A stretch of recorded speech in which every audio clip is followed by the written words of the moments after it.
একটা জাদুকরি পেয়ারা, যে ক্ষেত। সে আর আগের মানুষ থাকতো না। রাহিম ছিল খুব গরিব। একদিন জঙ্গলে সে একটা সোনালী পেয়ারা গাছ দেখতে পেল। হঠাৎ একটা কণ্ঠ বলল, এই পেয়ারা খেলে সব ইচ্ছা পূরণ হবে। রাহিম পেয়ারা খাওয়ার সাথে সাথে ধনী হয়ে গেল। লোভে পড়ে সে প্রতিদিন পেয়ারা খেতে লাগলো। কিন্তু এক রাতে সে দেখল তার শরীর গাছে পরিণত হচ্ছে। চোখ জ্বলছে সবুজ আগুনের মতো। তখন সেই ভয়ঙ্কর কণ্ঠ বলল, জাদুকরি পেয়ারা বিনিময়ে জীবন নিয়ে নেয়। পরদিন গ্রামের মানুষ জঙ্গলে গিয়ে দেখল, সেখানে নতুন একটা পেয়ারা গাছ দাঁড়িয়ে আছে। লোভ মানুষকে শেষ করে দেয়। একদিন গ্রামের এক বৃদ্ধ তাকে বলল, বাবা, অত লোভ ভালো না। এই জঙ্গলে অভিশপ্ত জিনিস আছে। কিন্তু রাহিম বৃদ্ধের কথা শুনল না।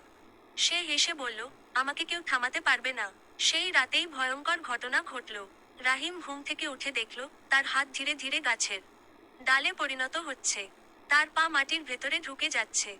চোখ দুটো সবুজ আগুনের মতো জ্বলতে লাগলো। ভয়ে সে চিৎকার করতে লাগলো। ঠিক তখন পুরো ঘর অন্ধকার হয়ে গেল।